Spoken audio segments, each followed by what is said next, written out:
meron tayong individual practical at meron tayong gagawin. Ito yung binigay ni Sir.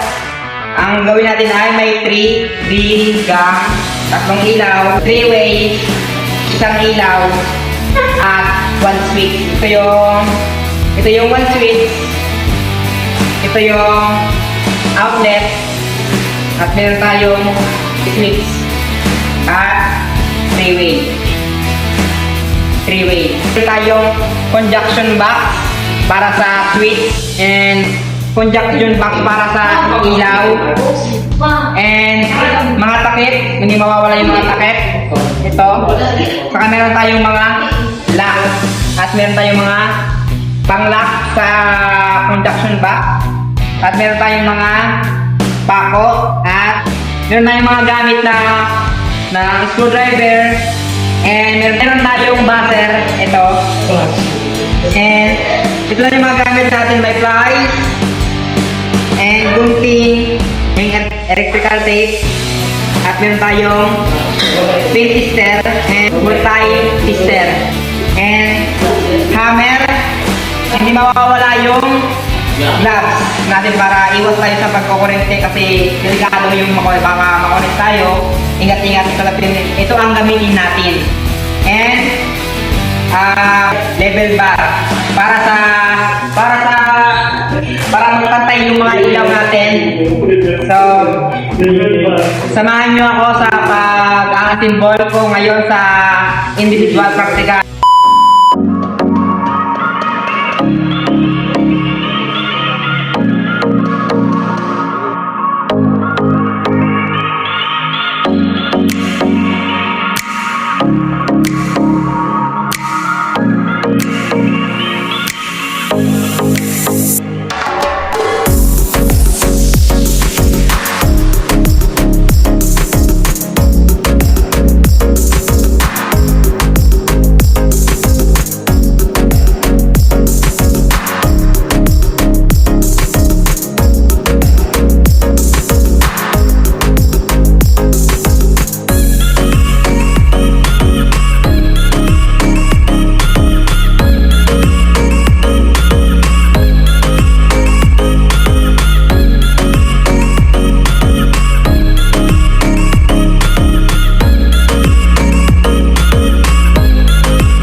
Tapos mga kawaring ating video ito at sana may natutunan kayo at aral sa aking pag-demo and maraming salamat and God bless and bye-bye.